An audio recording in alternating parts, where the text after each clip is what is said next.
하나님의 말씀은 사도행전 28장 1절에서 10절입니다. 사도행전 28장 1절에서 10절 말씀 보시겠습니다.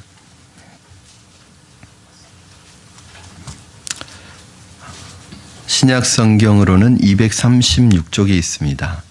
사도행전 28장 1절에서 10절까지 말씀 저와 여러분 한 절씩 교독하시고 마지막 10절은 합독해서 하나님의 말씀을 우리의 심령 가운데 받도록 하겠습니다.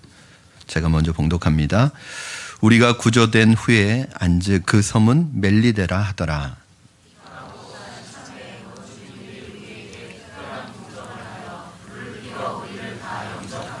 바울이 나무 한 묶음을 거두어 불에 넣으니 그 뜨거움으로 말미암아 독사가 나와 그 손을 물고 있는지라.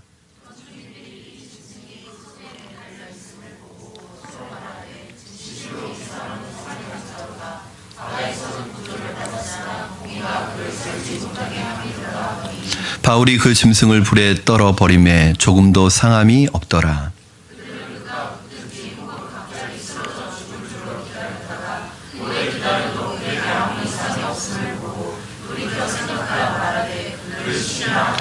이 섬에서 가장 높은 사람 보블리오라고 하는 이가 그 근처에 토지가 있는지라. 그가 우리를 영접하여 사흘이나 친절히 머물게 하더니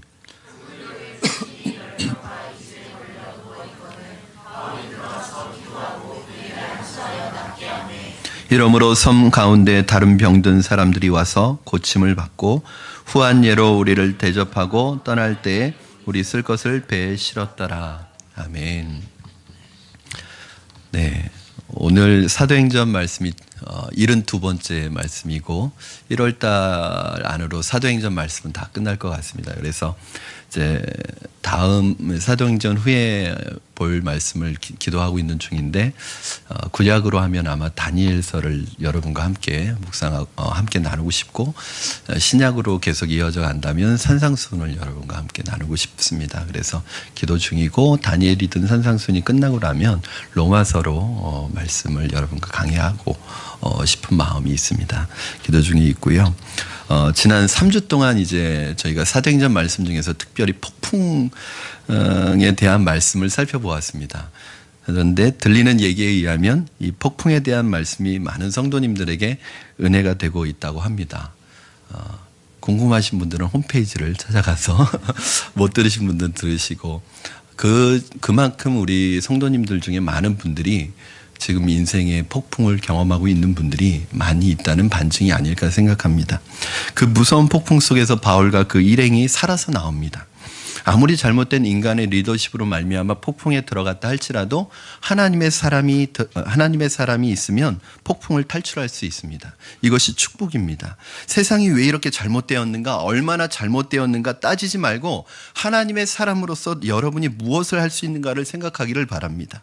폭풍 속에서 원망해봤자 무슨 소용이 있겠습니까? 폭풍 속에서 잘잘못을 따져봤자 무슨 소용이 있겠습니까? 사람을 탓하지 마시고 환경을 탓하지 말고 정신 바짝 차리고 하나님의 음성을 들으며 엎드리십시오. 없던 출구가 보이기 시작할 것입니다. 하나님의 구원의 손길을 체험하게 될 것입니다.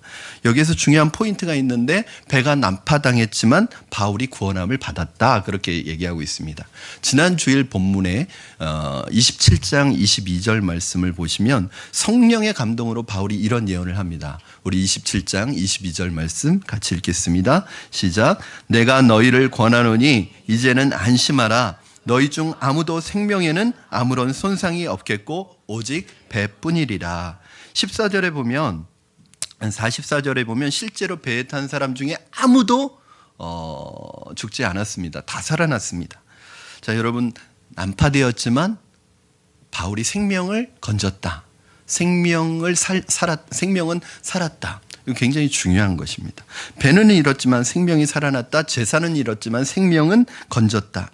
여러분, 잃은 것 때문에 아까워하지 마시고 속상해하지 마시고 낙심하지 마시고 현재 여러분에게 남아있는 것으로 감사하실 수 있기를 주님의 이름으로 축원합니다. 생명이 살아난 것이 감사한 거예요. 배는 깨어져도 다시 만들 수 있지만, 재산은 잃어도 다시 만들 수 있지만 생명은 다시 만들 수가 없는 거예요. 그러므로 여러분, 다 잃었어도 여러분의 생명은 생명이 남아있다는 건 감사해야 될 일이에요. 다 잃었어도 내 가족이 남아있다는 건 감사해야 될 일이에요.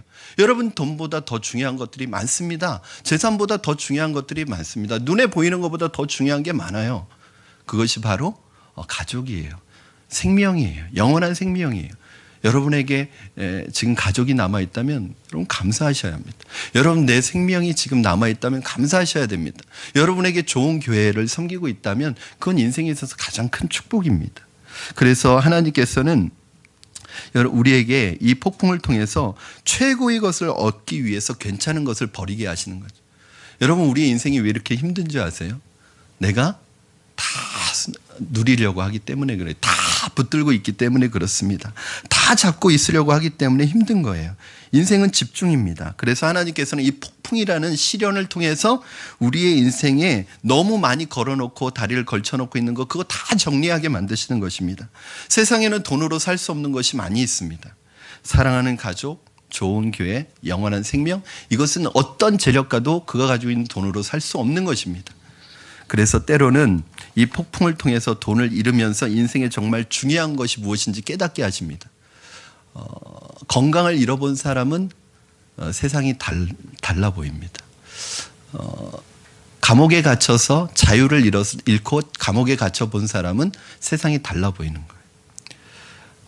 명예를 잃고 인간에게 배신당하고 좌천당하고 해고당해 본 사람은, 그리고 그 폭풍 속에서 하나님의 은혜로 그 폭풍을 뚫고 나와 본 사람은 세상이 달라 보입니다. 가치관이 달라집니다. 우리가 평소에 애지중지하던 것을 폭풍이 한순간에 날려버리면서 우리는 인생의 작은 것들에 연연하지 않는 법을 배우게 됩니다. 여러분, 폭풍이 휩쓸고 간 뒤에 누가 남아있는가? 누가 아직도 내 옆에 남아있는가? 내가 돈도 없어지고 명예도 없어지고 힘도 없어졌는데, 다 잃었는데도 누가 아직도 내 옆에 남아있는가를 보면 여러분의 인생에 무엇이 중요한지 알게 됩니다. 가족이 남아있죠. 가족이 남아있는 것 굉장히 감사한 일입니다. 교회가 남아있죠. 교회가, 좋은 교회를 만나는 것 참 감사한 일입니다. 생명이 살아있죠. 여러분이 살아있다는 것 너무너무 감사한 일입니다. 그리고 하나님이십니다. 잘 될 때나 잘못될 때나 사람은 다 나를 떠나도 하나님은 항상 여러분 곁에 계셔서 여러분과 함께 하십니다. 여러분 다 잃어버렸어도 하나님만 여러분 옆에 계시다면 언제든지 여러분 다시 시작하실 수 있어요. 그러니까 잃어버린 것 때문에 너무 속상해하지 마시고, 다시 지나간 시간들, 되돌릴 수 없는 시간들, 그 붙들고 계속 낙심하지 마시고, 현재 내게 남아있는 것에 충실하시고 내게 남아있는 것 감사하시는 것이 여러분 축복입니다. 인간적인 상식으로는 도저히 헤어나올 수 없는 이 격렬한 폭풍이 무려 14일 동안 지속되고 바울이 탔던 배를 흔들었습니다. 그런데 그 폭풍이 잠잠해졌는데, 그리고 이제 거의 배가 그 육지에 다다르게 되고 거의 육지에 다다르게 되었는데, 이제 폭풍이 끝났는데 위기는 끝나지 않았어요. 첫째, 27장 30절에 보니까 선원들이 자기들만 몰래 구명보트를 내려서 탈출할 계획을 세우고 있는 거예요. 그럼 배가 암초에 걸려서 지금 걸리지 않도록, 파손하지 않도록 닻을 내리고 밤새도록 날이 새기를 기다리는 그 긴박한 상황 속에서 그래도 항해에 대해서, 그 배에 대해서 가장 전문가인 이 선원들이, 그 배에 선원들이 없으면 안 되는데 자기들만 몰래 살려고 그 배를 탈출하려고 구명보트를 띄울 계획을 세웠습니다. 이 구절을 보니까 세월호 생각이 났습니다. 여러분, 배가 육지에 다다르고는 있지만 육지에 대기 위해서는 누가 필요하냐면 선원들이 필요하잖아요. 그런데 이 사람들이 도망가려고 하는 것은 그 배에 대한 아무런 지식이 없는 사람들만 그 배에 남아있는 거예요. 사실 이거 얼마나 큰 위기입니까? 선장이 없는 배, 선원들이 없는 배에 대해서, 항해에 대해서 아무런 지식이 없는 사람들만 지금 표류하고 있다면 그거는 얼마나 큰 위기입니까? 그런데 성령께서 이들의 탈출 계획을 바울에게 알려주시고, 바울은 이것을 누구에게 알려줬냐면 로마 백부장에게 알려줬어요. 그래서 이 로마 백부장이 이걸 알고 그 배에 연결되어 있는 구명보트를 묶고 있는 밧줄을 다 끊어서 그들이 도망가지 못하도록 그 배에 묶어 두었습니다. 이런 위기에 했어요. 두 번째 위기는 뭐였냐면 41절에 보면 마침내 이 백고물이 그 물결에 부딪히면서 깨어져 가지고 침몰하게 되었는데, 이제 배가 깨어지고 침몰하게 되니까 이 죄수들이 헤엄을 쳐서 도망갈 거 아니에요. 그때 이 로마 군인들이 뭐라고 계획을 하냐면 다 죽여라. 다 죽여야 된다라는 계획을 내려요. 여러분, 바울도 죄수로 있으니까 바울도 지금 죽을 목숨이란 말이에요. 그 로마 군인들의 군율에 의하면 호송하던 이 죄수가 만약에 도망치거나 그 죄수를 놓치게 되면 그 죄수가 받아야 될 모든 벌을 누가 받느냐 하면 이 호송하던 군인이 받아야 돼요. 그러니까 차라리 죽는 게 낫죠. 그러니까 그 죄수를 죽이는 건, 도망가는, 탈영하는 그 죄수를 죽이는 것은 정상적인 군인들의 하나의 원칙입니다. 정상적인 거예요. 정상적으로 하면 지금 그 배에 탔던 모든 사람들은 다 죽어야 되는 거예요. 그런데 43절에 보니까 이 로마 백부장, 그 군인들을 지휘하고 있던 일종의 소대장 같은 이 로마 백부장이 바울을 구원하고자 해서 병사들을 막고 죄수들을 탈출시켰답니다. 그 중에 하나라도 도망치면 자기 책임인데도 로마 백부장이 자기 목숨을 건 이 모험을 누구를 위해서 하냐면, 오늘 본문에 보니까 바울을 살리려고 그렇게 했다는 거예요. 여러분, 그 사람이 바울에게 돈을 받았나요? 친인척 아닙니까? 아니면 동창입니까? 아니에요. 그냥 이유 없이 하나님이 그 사람 마음을 움직여서 바울을 도와준 것입니다. 여러분, 폭풍이 끝났다고 안심할 수 없습니다. 폭풍이 끝났는데도 크고 작은 위기들이 계속 몰려오는 거예요. 정상적으로 하자면 그 위기들 모두가 폭풍 이상으로 바울을 죽일 수 있는 것들이었습니다. 여러분, 인생의 큰 위기만 사람을 죽입니까? 대포로만 사람이 죽습니까?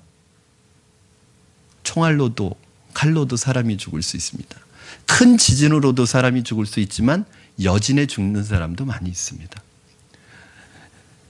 그러나 이 위기가 계속되는데도 하나님은 끝까지 바울을 지켜주셨습니다. 그러니까 여러분, 한 번의 고난이 지나갔다고 긴장 늦추지 마시고 겸손하게 주님 꼭 붙들고 계시기 바랍니다. 그러면 주님께서 끝까지 여러분을 지켜주실 줄로 믿습니다. 다윗은 그 누구보다도 전쟁터에서 이걸 경험했던 사람이에요. 그래서 다윗은 늘 이 고백을 합니다. 사무엘하 22장 2절 말씀 우리 같이 보도록 하겠습니다. 시작. 이르되 여호와는 나의 반석이시요 나의 요새시요 나를 위하여 나를 건지시는 자시요. 반석처럼 요새처럼 주님께서 끝까지 여러분을 지켜주실 줄로 믿습니다. 그러니까 여러분, 겸손하게 주님의 품 안에 거하시기 바랍니다. 바울과 그 일행이 헤엄쳐서 상륙한 곳은 전혀 예기치 않은 장소에 상륙을 했습니다. 멜리데라는 곳인데 이곳은 오늘날 지중해 연안에 아주 기가 막힌 절경을 가지고 있는, 우리가 흔히 그 환상적인 어떤 그런 관광지를 생각할 때 떠올리는 그 몰디브보다 더 아름다운 절경을 가지고 있는 말타 섬이라는 곳인데, 이 당시에는 사람들에게 알려져 있지 않은 섬이었던 것 같아요. 폭풍 때문에 상륙한 이 멜리드 섬이 황량한 섬이 아니라 너무너무 아름다운 곳이었어요. 여러분, 우리가 이것을 보면 우리의 인생은 우리가 주도하는 것이 아니라는 것을 알게 됩니다. 멜리데 섬은 바울이 계획했던 것이 아니에요. 완전히 어긋난 코스입니다. 그 섬의 원주민들은 바울의 인생 각본 속에서 만나기로 계획되어 있던 사람들이 아니에요. 예상치 않았던 사람들이에요. 예상치 않았던 장소에 가게 되고 예상치 않았던 사람들을 만나게 됐는데, 이것이 나중에는 오히려 바울에게 축복이 됩니다. 여러분 어렸을 때 꿈꿔왔던, 계획했던 것이 지금 그대로 다 이루어졌습니까? 여러분의 계획대로 다 됐습니까? 전혀 생각지 못한 직장에서 일하게 되었고, 뜻하지 않았던 장소에서 살게 되었고, 생각지 않았던 사람과 결혼하게 되었습니다. 여러분, 젊었을 때 나는 이런 이상형과 결혼해야겠다고 생각했는데 이상형들과 결혼하셨습니까? 표정이 왜 그러세요? 아주 민감한 질문인 것 같아요. 대답하지 않으셔도 됩니다. 여러분, 나도 모르는 사이에 전혀 예기치 않은 각본이 쓰여지고 있었어요. 여러분, 제가 목사가 될지 누가 알았겠어요? 저희는 저희 양가, 친가로 외가로 다 불교 집안인데 제가 목사가 될지 누가 알았겠어요? 저도 모르는 사이에 어떤 각본이 쓰여지고 있었습니다. 나는 내가 내 인생을 끌고 가는 것 같았는데 실은 인생이 나를 끌고 가는 것이었습니다. 그런데 전혀 예기치 않았던 이 계획이, 내가 계획하지 않았던 이 전혀 예기치 않았던 장소와 사람과 이런 상황들이 오히려 내 계획대로 안 된 게 다행이에요. 오히려 내 계획대로 안 된 게 축복입니다. 오히려 내 계획대로 되지 않은 게 은혜죠. 어떤 자매가 모델 같은 남자랑 결혼하고 싶었습니다. 선을 봤는데 선 자리에 나온 남자가 웬 아저씨 같은 사람이 나왔어요. 뭐 중년의 아저씨 같이 이렇게 얼굴이 팍싹 늙은 그런 사람이 나왔대요. 그래서 이 자매가 난 저 사람하고 절대 결혼하지 않으리라. 여러분, 이 절대 결혼하지 않겠다. 이거 굉장히, 그 말은 반드시 하겠다는 얘기예요. 그러니까 절대 안 하겠다는 말 하지 마세요. 제가 제 아내 처음 만났을 때, 제 아내가 처음 만났을 때 했던 말이 있어요. 나는 절대 전도사랑 결혼 안 한다. 그때 제가 전도사였거든요. 전도사 만나러 소개받으러 나와서 전도사한테 하는 말이 뭐냐면 난 절대 전도사하고 결혼 안 한대요. 제가 그랬죠. 뭐하러 나왔냐? 그럼 왜 나왔냐? 근데 저는 그 말이 당신과 결혼하고 싶습니다. 그 말로 받아들여요. 그래. 결혼한다는 얘기다. 제 아내가, 제가 이제 먼저 섬기던 교회에서 있을 때 제 아내는 아버지가 이제 개척을 하셔서, 아버님이 목사님이시니까 개척하셔서 그 개척교회에 힘든 걸 다 경험했어요. 교회가 성장하는 과정 속에서. 그래서 절대 목회자하고 결혼 안 하겠다고 한 거예요. 그리고 또 절대 개척 안 하겠다고 저한테 신신당부를 하는 거예요. 절대 개척 안 한다. 근데 또 했잖아요. 그러니까 제가 다음부터는 절대 안 하겠다는 말 좀 하지 말아라. 그렇게 되뇌고. 여러분, 내가 이 자매가 난 절대 결혼 안 하겠다는 그 형제하고 결혼을 했어요. 여러분, 그런데 시간이 지나고 보니까 그 남자가 절대 결혼하기 싫었던 그 남자가 경제적으로나 영적으로나 인격적으로나 모든 면에서 정말 탁월한 남편이 된 거예요. 탁월한 훌륭한 사람이 된 거예요. 그 또래 친구들이 모델 같은 남자들하고 결혼하고 싶다고 그래서 결혼한 그 친구들은 지금은 다 이상해졌는데, 지금 자기 남편은 시간이 지나고 나서 보니까 지금의 남편이 최고의 남편인 거예요. 사랑하는 여러분, 하나님의 뜻 안에 있는 자는 모든 것이 합력해서 선을 이룹니다. 여러분이 생각한 대로 인생이 안 풀린다고 해서 답답해하지 마세요. 실망하지 마세요. 낙심하지 마세요. 그게 잘 된 거예요. 왜냐하면 여러분 인생이 어떻게 갈지, 우리는, 인간은 어떤 존재냐면 내일 무슨 일이 일어날지도 모르는 존재예요. 그런데 우리가 세우는 계획이 오죽하겠습니까? 그래서 뭐라고 그러냐면, 전도서에서도 잠언에서도 사람이 그 길을 계획할지라도 그 걸음을 인도하시는 분은 하나님이시죠. 그러니까 여러분이 어떤 계획을 세우셔도 그 계획을 가지고 기도하셔야 돼요. 하나님, 내가 이런 계획을 세우지만 내 뜻대로 되지 말게 하시고 주님의 뜻대로 되기를 원합니다. 하나님이 원하시는 가장 베스트의 길로, 내가 보기에 좋은 길이 아니라 하나님이 보시기에 가장 좋은 길로 나를 인도해 주시옵소서. 이렇게 하면요, 하나님께서 내 계획하고는 상관없이 하나님이 가장 좋은 길로 인도하시는데, 저도 지나놓고 보면 제 계획대로 된 게 별로 없어요. 그런데 너무 감사해요. 지나놓고 보면. 왜냐하면 그렇게 했으면 큰일 날 뻔했어요. 그렇게 안 된 게 은혜예요. 그렇게 안 된 게 축복이에요.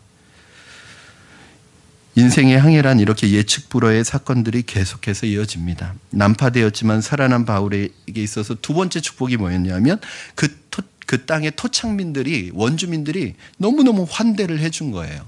오늘 본문 28장 2절 말씀 한번 여러분 같이 보시겠습니다. 시작.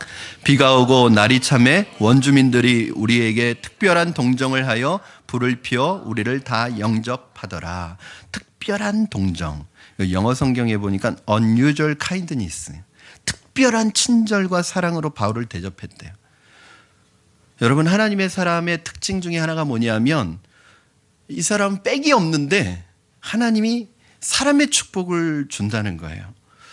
제가 어딜 가면, 저는 아무도 아는 사람도 없고 빽도 없는데 어느 환경 속에서 제가 이런 질문을 많이 받습니다. 혹시 누구 있으세요? 빽이 있으세요? 제가 군대 갔을 때도 그랬어요.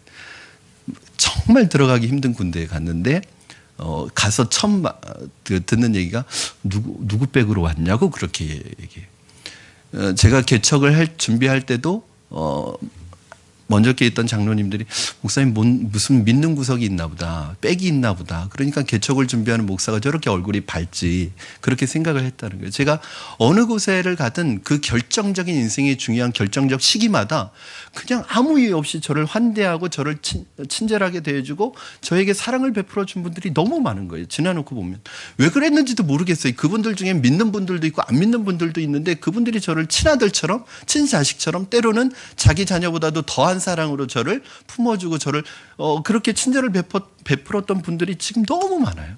돌이켜보니까 그분들이 없었다면 오늘 내가 여기에 있을까? 여러분, 그래서 하나님께 이렇게 기도하셔야 합니다. 사람의 축복, 만남의 축복을 주시도록 기도하셔야 됩니다. 우리가 살아가면서 계속 새로운 사람들을 만나게 될 텐데 사람으로부터 상처를 받았다고 해서 사람 안 만나고 살 수는 없잖아요. 사람으로부터 상처를 경험했다고 해서 사람 피하며 살 수는 없잖아요. 사람이 우리에게 상처를 주기도 하지만 우리는 그 사람 뒤에 역사하시는, 그 사람 뒤에 계시는 하나님을 믿어야 합니다. 사람을 믿을 필요는 없어요. 그러나 사람 뒤에 있는 하나님을 믿으셔야 합니다. 그 토인들이, 원주민들이 마음이 착해서 바울에게 잘해준 것이 아니라, 로마 백부장이 착한 사람이어서 잘해준 것이 아니라 하나님이 그들을 통해서 바울을 축복하신 것입니다. 사랑하는 여러분, 친인척, 학연, 지연 아무 소용없습니다. 하나님이 맺어주신 관계가 진짜 관계입니다.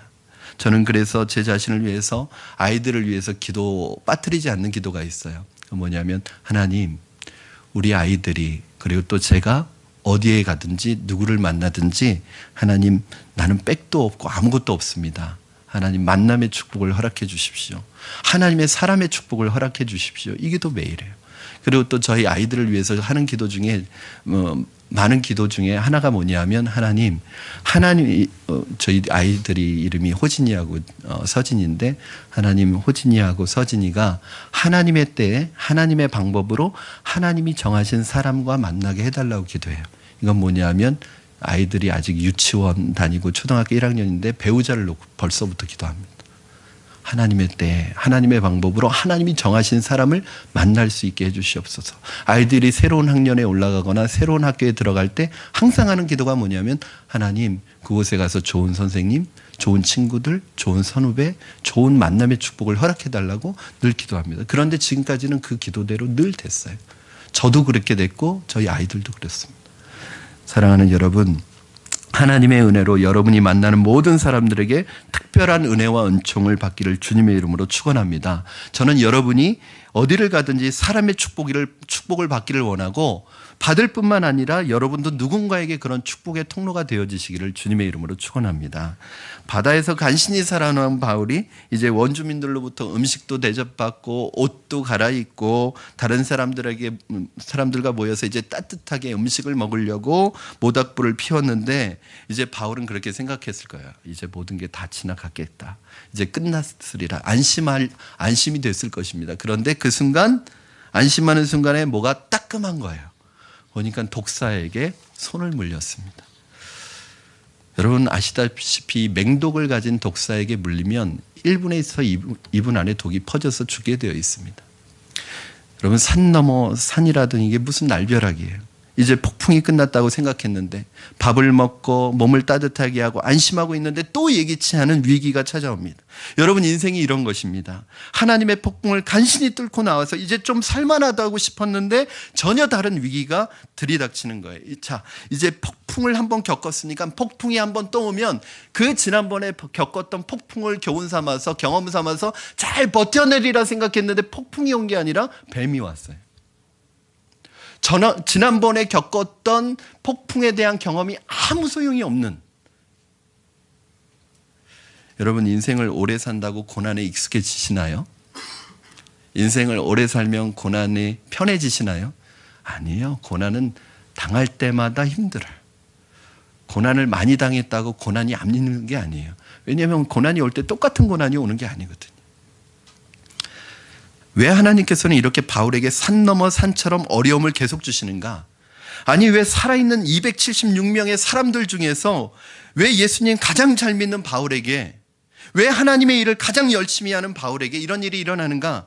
그 죄수 중에는 살인범도 있고 그 로마 군인들 중에는 못된 사람도 있는데 그 사람들을 물지, 왜 술, 담배 안 하고 예수 잘 믿고 주차 봉사하고 새벽 예배 안 빠지고 하나님의 일을 하는 왜 나를 무는가? 우리는 그렇게 생각할 수 있잖아요. 미신에 사로잡혀 있던 이 원주민들이 이것을 보고 뭐라고 생각하냐면 저거 봐.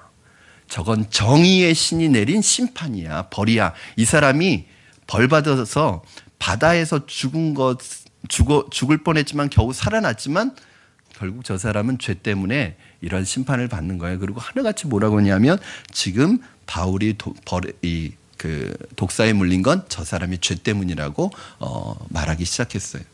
여러분 이게 참 힘든 거예요. 고난을 당하고 있으면 고난 자체도 참 힘들지만 주위에 있는 사람들이 고난 당하는 나를 향해서 죄 때문이라고 얘기하는 그것이 더 고통스러운 거죠. 고난도 힘든데 고난에 대해서 자꾸 해석을 해주려고 그래요. 야, 너 고난 당하는 거 내가 왜 그런지 해석해 줄까? 자꾸 얘기해 주려고 그래요. 여러분 예수님이 뭐라고 하셨냐면 이 소경된 것은 아버지의 죄 때문도 아니고 부모님의 죄 때문도 아니고 이 사람의 죄 때문도 아니라 하나님의 영광이 이 사람을 통해서 나타나기 위해서 이 소경되었다는 얘기예요. 고난에 대한 성경적인 관점은 뭐냐면 이 고난은 저주의 결과가 아니라 이 고난을 통해서 하나님의 영광이 너를 통해서 나타나게 하시려고 이 고난을 주셨다는 거예요. 사랑하는 여러분, 저는 여러분들이 당하는 그 고난을 통해서 하나님의 영광이 나타나기를 주님의 이름으로 축원합니다. 저주 때문에 온 게 아니라 그것을 통해서 하나님의 영광이 나타나기 위해서 여러분에게 고난이 온 거예요. 뱀에 물렸는데 바울이 모기에 물린 것처럼 이렇게 툭툭툭 털어버립니다. 5절 말씀 우리 같이 한번 읽겠습니다. 시작. 바울이 그 짐승을 불에 털어버림에 조금도 상함이 없더라. 아멘. 어떤 사람은 모기한테 물렸는데도 뱀한테 물린 것처럼 엄살을 부리는 사람이 있습니다. 저희 둘째가 그래요. 한번 상처 조금 나면 일주일 동안 계속 얘기해요. 우리 첫째는 또 틀려요. 얘는 정말 아파서 정말 이젠 더 견딜 수 없을 지경이 돼야 얘기합니다. 어떤 사람은 암에 걸렸어도 믿음으로 초연한데 어떤 사람은 감기 걸리고도 죽겠다고 바둥바둥 거리는 사람이 있어요. 여러분 능력이 없으면 작은 고난에도 패닉하지만 능력으로 충만하면 큰 고난도 털어버립니다. 저는 여러분이 어떤 고난을 만나도 털어버릴 수 있는 능력으로 충만하기를 주님의 이름으로 축원합니다. 여러분 하나님께서 바울이 뱀에 물리는 것을 막아주지는 않았지만 죽는 것을 막아주셨습니다. 여러분이 고난을 당해요. 하나님이 고난을 막아주지는 않아요. 그러나 고난을 당하지만 고난이 여러분을 죽이지는 못합니다. 그리고 그것을 보는 사람들이 하나님을 찬양하게 됩니다. 그러니까 여러분 고난당한다고 패닉하지 말고 기다리십시오. 하나님께서 지금부터 일하기 시작하시는 거예요. 믿고 기다리는 것입니다. 여러분 절망하지 마시기 바랍니다. 슬퍼하지 마시기 바랍니다. 곧 회복과 치유와 승리를 여러분을 통해서 허락하실 줄로 믿습니다. 쓰러지지 마십시오. 능력이 충만하면 어떤 고난이 온다 할지라도 그 고난이 여러분을 쓰러뜨릴 수 없습니다. 왜요? 우리가 하나님의 일을 해야 하니까. 우리를 통해서 하나님의 영광이 나타나야 하기 때문에 그 고난을 주셨는데 그 고난은 여러분을 쓰러뜨리고 망하게 하기 위한 고난이 아니라 그 고난을 통해서 하나님의 영광이 드러나기 위한 축복의 통로인 것을 믿으시기 바랍니다. 죽음이 여러분을 쓰러뜨리지 못해요. 이기지 못해요. 고린도전서 15장 55절 57절 말씀 여러분 한번 같이 읽겠습니다. 시작. 사망아 너의 승리가 어디 있느냐? 사망아 내가 쏘는 것이 어디 있느냐? 우리 주 예수 그리스도로 말미암아 우리에게 승리를 주시는 하나님께 감사하노니. 아멘. 여러분이 파산을 경험했다면 이렇게 선포하십시오. 파산아 네가 쏘는 것이 어디 있느냐? 여러분이 질병을 경험하고 있다면 이렇게 선포하십시오. 병아, 질병아 내가 쏘는 것이 어디 있느냐? 나는 우리 주 예수 그리스도로 말미암아 우리에게 승리를 주시는 주님을 믿노라. 나는 죽지 않을 것이다. 나는 죽지 않고 살아서 하나님께 영광 돌릴 것이다. 여러분 이렇게 선포하시기를 바랍니다. 원주민들이 바울이 죽는 줄 알고 기다리고 있었는데 살아나니까 깜짝 놀랐어요. 여러분 세상 사람들은 여러분이 죽기를 기다리고 있는데 여러분이 살아나면 깜짝 놀랍니다. 그러면서 뭐라고 그러는지 아세요? 6절 말씀 우리 같이 한번 보겠습니다.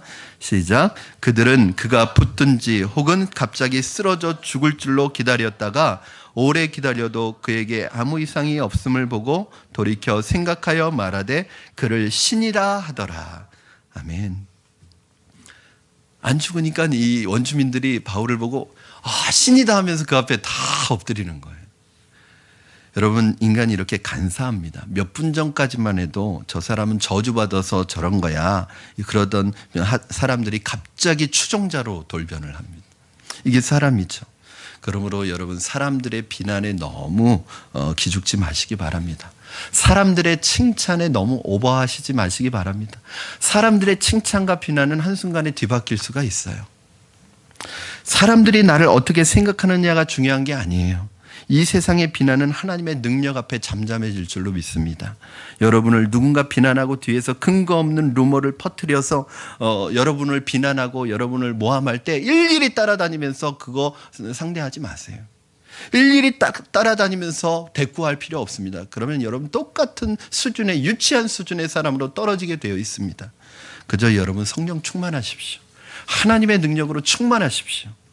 여러분이 주 안에서 회복과 승리와 부활과 성공하는 것이 가장 위대한 반격입니다.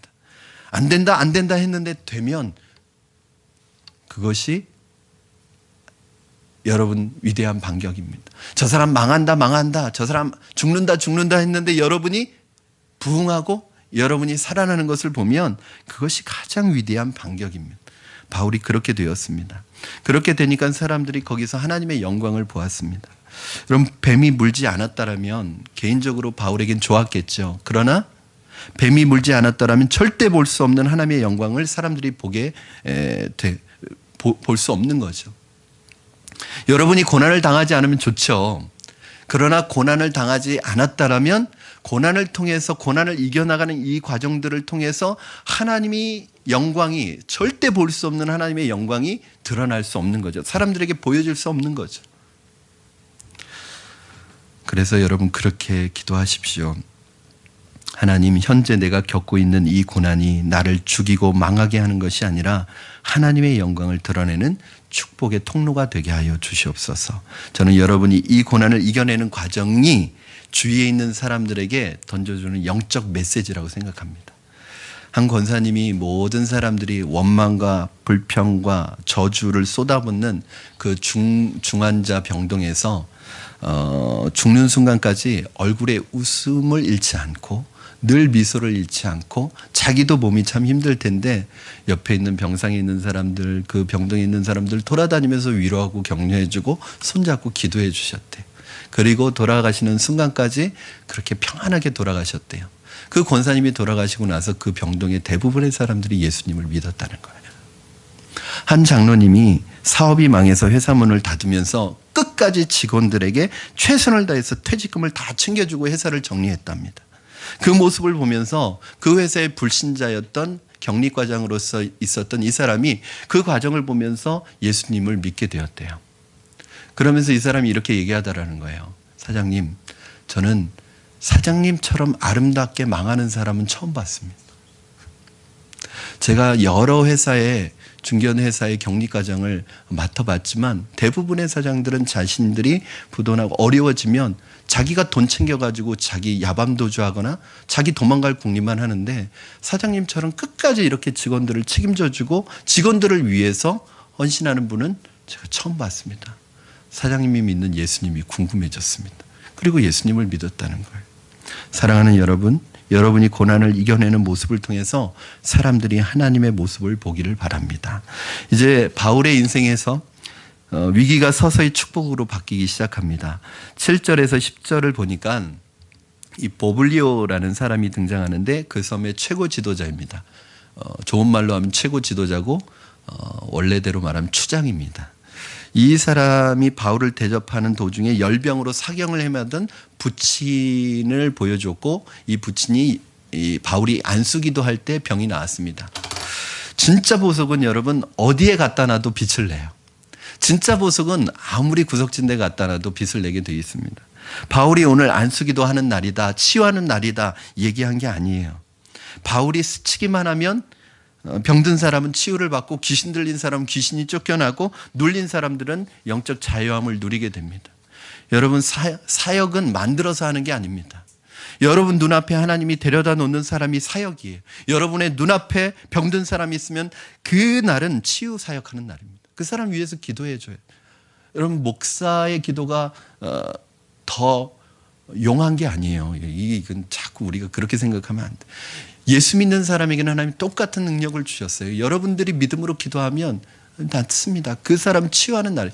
여러분 귀신 들린 사람이 여러분 앞에 놓여 있으면 귀신을 쫓아내는 영적 전쟁의 날이에요. 그날은. 여러분 삶의 여러 가지 문제로 뒤엉켜져 있어서 눌림을 당하고 있는 사람 여러분 앞에 있으면 그날은 상담 사역하는 날이에요. 그런데 참 감사한 것은 능력이 바울이 충만하니까 바울이 어디를 가든지 치유와 회복의 능력이 나타난다는 거예요. 저는 여러분이 가는 곳에 문제가 없어지기를 바랍니다. 여러분이 기도하면 저주와 음란과 폭력의 영이 떠나기를 주님의 이름으로 축원합니다. 여러분이 기도하면 사람의 병이 낫기를 바랍니다. 그러면 시키지 않아도 영적인 권위가 생기는 거예요. 여러분, 장로가 되었다고, 목사가 되었다고 권위가 자동적으로 생기는 것이 아닙니다. 능력이 있어야 합니다. 저는 여러분에게, 우리 순장님들에게, 우리 장로님, 또 리더들에게, 권사님, 우리 안수 집사님들에게 이러한 기도의 능력, 말씀의 능력, 성령의 능력이 충만하기를 주님의 이름으로 축원합니다. 이 소문이 섬에 있는 모든 사람들에게 퍼지면서 사람들이 몰려오기 시작했는데 몰려오는 사람들마다 다 병이 낫는 거예요. 그리고 몸만 치유받았겠어요? 바울이 그 멜리데 섬에 3개월 머물러 있는 동안에 3개월 동안 뭐 했을까요? 당연히 복음 전했겠죠. 그래서 3개월 만에 섬 전체가 복음화되어 버렸습니다. 바울이 멜리데 섬에서 3개월 동안 머무르면서 멜리데 사람들은 바울로부터 최고의 제자 훈련을 받게 되었습니다. 이 보블리오라는 사람이 그 섬의 최고 지도자였는데 초대교회 이제 역사에 보면은 이 사람이 그 멜리데 섬에 있는 멜리데 교회에 감독이 되어서 나중에 순교하는 사람이 됩니다. 영적 지도자가 되죠. 그리고 나중에 그 고증을 통해서 밝혀지는 사실들을 보면 이 멜리데가 섬 전체가 복음으로 복음화되었다는 그러한 증거들이 많이 나타나고 있습니다. 여러분, 바울 한 사람의 계획되지 않았지만 바울 한 사람 때문에 그 땅이 거룩한 땅으로 바뀌었습니다. 저는 여러분 한 사람 때문에 여러분의 직장이, 여러분 한 사람 때문에 여러분이 사는 그 동네가, 여러분 한 사람 때문에 여러분의 가정이 거룩한 땅이 되기를 주님의 이름으로 축원합니다. 그리스도인이 그 땅에 살아감으로 음란의 문화가 없어져야 하고 술과 태폐의 문화가 없어져야 되고 그 땅의 죄악들이 사라져야 되는 거예요. 여러분 살고 있는 그 땅이 여러분의 선교지예요.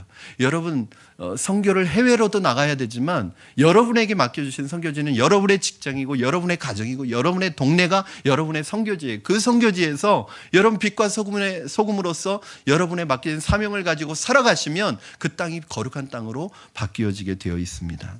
사랑하는 여러분, 말씀을 정리합니다. 하나님의 사람은 영적인 눈이 열려 있어야 합니다. 어떤 영적인 눈이냐? 고난을 보는 영적인 눈이 열려 있어야 합니다. 하나님께서 내게서 뭔가를 하나 가져가셨다면 하나님께서 또 다른 뭔가를 우리에게 주신다는 것을 여러분 아셔야 합니다. 전쟁의 폭풍, 질병의 폭풍, 불경기의 폭풍이 수없이 우리 주위로 몰려오겠지만 여러분 두려워하지 마십시오. 강하고 담대하십시오. 놀라지 마십시오. 폭풍 속에서 여러분이 믿었던 사람이 떠나갈 수도 있습니다. 여러분이 그토록 애지중지하던 사업이 문을 닫을 수도 있습니다. 여러분이 자신했던 건강을 잃을 수도 있습니다. 그러나 하나님은 여러분 옆에 계십니다. 그리고 하나님이 옆에 계시는 한 우리는 죽지 않습니다. 바울은 반드시 살아서 로마로 가게 될 것입니다. 비전을 보게 될 것입니다. 여러분 그 고난 속에서 여러분 망하지 않습니다. 죽지 않습니다. 여러분에게 주셨던 하나님의 비전을 성취하게 될 것입니다. 여러분 성공하게 될 것입니다. 승리하게 될 것입니다. 이것이 저와 여러분의 기도의 제목이 되기를 주님의 이름으로 축원합니다. 오늘도 폭풍 속을 경험하고 있는 우리 성도님들 계시다면, 폭풍을 나온 성도님들 계시다면 끝까지 겸손하게 주님 앞에 무릎 꿇으시고 주님의 인도하심을 통해서 내가 경험하고 있는 이 폭풍이 오히려 축복의 통로가 되는 귀한 시간이 되기를 주님의 이름으로 축원합니다. 이 시간에 우리 함께 찬양했으면 좋겠습니다.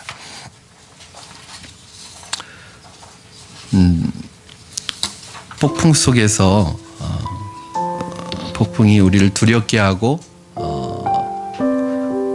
불안하게 만들 수 있지만 여러분 그것이 어디든지 간에 주님 품 안에 거하고 있으면 그 안에 평안이 있습니다. 주님과 함께 있으면 그 폭풍 이겨낼 수 있습니다. 주님의 음성을 들으면 그 폭풍 속을 탈출할 수 있습니다. 하나님의 때가 있습니다. 여러분 그 폭풍 속에서 패닉하지 마시고 좌절하지 마시고 낙심하지 마시고 하나님의 음성을 듣기를 바랍니다. 아마 여러분이 너무 바빠서 하나님의 음성 들을 시간조차 없이 그렇게 바쁘게 다니니까 하나님께서 이 폭풍 속에서 내 인생에 중요하지 않은 가지들 다 쳐내시고 하나님께 집중하게 하셔서 하나님의 음성 듣게 하시려고 아마 그 폭풍 속에 와 있는 것인 줄도 모르겠습니다. 주님의 음성을 듣고 믿음으로 승리하시기를 바랍니다. 우리 이 시간에 이 찬양을 하나님 앞에 올려드리며 우리의 믿음의 고백으로 찬양했으면 좋겠습니다.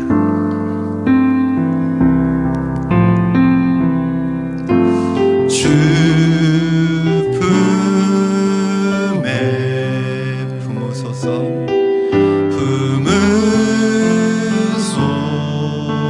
품으소서 능력의 팔로 능력의 팔로 덮으소서 거친 파도 날 향해 와도 주와 함께 날아오르리 폭풍 가운데 나의 영혼 잠잠하게 주를 보리라. 우리 다시 한번 고백합니다. 주 품에 품으소서 주 품에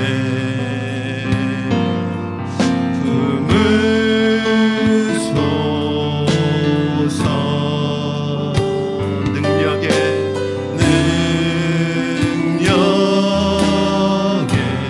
팔로 덮으소서 팔로 덮으소서 거친 파도 날 향해 와도 거친 파도 날 향해 와도 주와 함께 날아오르리 폭풍 가운데 나의 영혼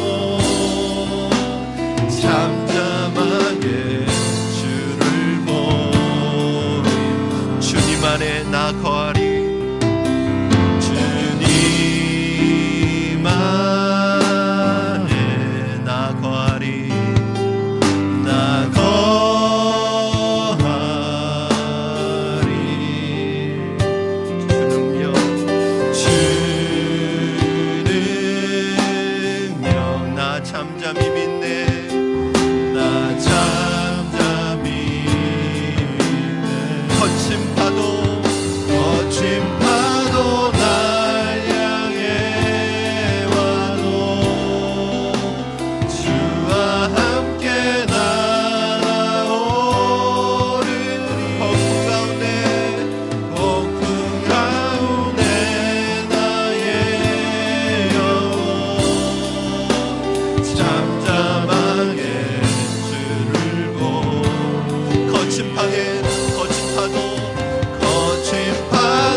시간에 오늘 주신 말씀 붙들고 합심해서 기도했으면 좋겠습니다.